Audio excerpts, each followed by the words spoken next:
Halo Tribuners, sutradara Anggi Umbara menggarap sebuah film layar lebar dengan tajuk Ozora, di mana film itu mengangkat kisah tentang penganiayaan brutal yang dialami oleh David Ozora setahun belakangan ini.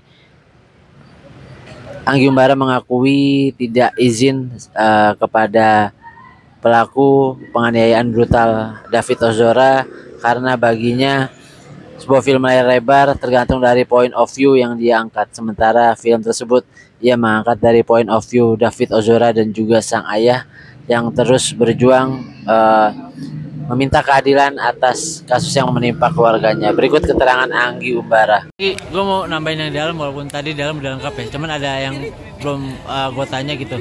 Ini kan walaupun framing POV-nya dari ayahnya David Ozora gitu, tapi lu juga sempat buka omongan gak sih sama keluarganya lawannya gitu? Tidak sama sekali. Kenapa Mas? Karena film itu is all about point of view. Itu ambil sudut pandang siapa.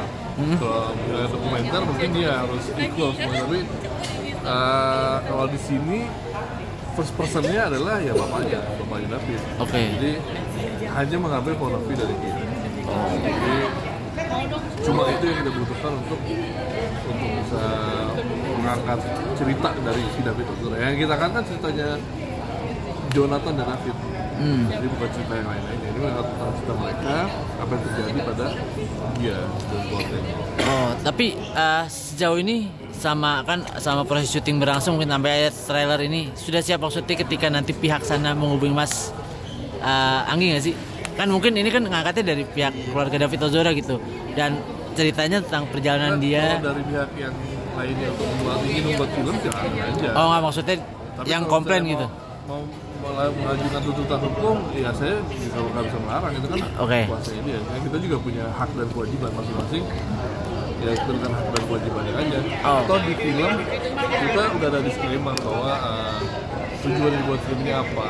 Terus kita samarkan nama-nama dan instansi yang kita nggak mendapatkan izin atau kita nggak meminta izin. Jadi hasil sih aman karena dia kami juga baik untuk awareness, untuk inspirasi. Mas, tapi sama syuting mungkin banyak gangguan nggak sih, kan banyak yang maksudnya banyak sentilan kan tuh Mas Anggi angkat di sini nih. Makanya selama syuting itu judulnya beda. Jadi waktu lagi reading, judulnya kan Big Blue Sky. Jadi sebelumnya itu reading dengan Big Blue Sky, terus syuting dengan judul Big Blue Sky. Pas lagi udah tayang gundik, baru kita keluarin tuh teaser yang pertama tuh. Di awal film gundik, baru kita soft launch bahwa kita sudah membuat film, tapi udah selesai. Kita nggak mau kejadian kayak yang film sebelumnya. Baru 5 hari syuting harus didatengin orang segambrek mesti shutdown kayak gitu, kita menghindari itu. Berarti penuh dengan tipu muslihat juga ya sama produksi ya, biar nggak ada hal yang nggak diinginkan ya Mas. Untuk menyiasati hal-hal yang tidak diinginkan aja sih. Dan ini kan setelah udah dirilis nih film Ozora, siap juga menghadapi banyak tekanan-tekanan mungkin ya. Ya nggak tahu sih, kan belum punya atau siap. Kalau saya sih berharap tidak ada tekanan apapun, berharap semuanya baik-baik saja. Tapi Mas Anggi, gue kalau boleh tahu gitu, 2024 lo ngangkat soal sebuah kasus yang nggak terungkap gitu kan, akhirnya lo angkat ke film. Ini akhirnya diangkat ke film gitu. Ada sebuah kepuasan apa sih Mas Anggi mengangkat sebuah isu hukum gitu ke dalam sebuah film gitu? Maksudnya isu hukum yang viral terus juga akhirnya jadi sorotan banyak pihak, abis itu lo angkat ke dalam film. Gue tuh sebenarnya dari dulu tuh penyuka, dia tuh lagi sekolah tuh suka banget sama sejarah. Jadi salah satu atensi gue ya terhadap keadilan sosial sesuai dengan sains juga Libra gitu. Jadi nggak tahu deh, dorongan dari dalam tuh keluar tuh yang menjadi atensi tuh ke gue secara hati dan pikiran, apa yang terjadi di sosial gue gitu ya.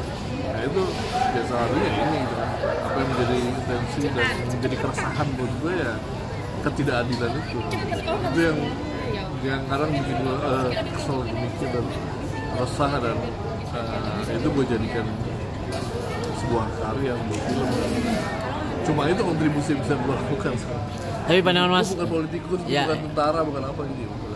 ini pandangan Mas Anggi sendiri terhadap ini, bukan soal ini juga ya, tapi maksudnya secara luas soal bully di Indonesia itu seperti apa sih pandangan Mas Anggi sendiri? Udah tahap yang mencemaskan sih, sangat mencemaskan. Jadi udah terlalu tinggi dan udah terlalu banyak pembiaran terjadi dan udah hampir ternormalisasi. Nah itu yang menjadi kegelisahan dan menjadi apa ya, kayak ya gue nggak mau itu terjadi sih gitu. Toh juga emang gue tuh sih udah masuk dibully juga. Udah dari kecil sampai sekarang gue menormalisasi itu dan kayak gue nggak bisa dilakuin. Dia kenapa dimatiin? Itu harus dimatiin. Ini harus di stop. Harus stop ya Mas, nggak ada David lagi ke depannya Mas. Jangan sampai ada David yang lain. Dan Ozora menjadi simbol bentuk perlawanan terhadap bullying. Siap. Jangan lupa subscribe ya.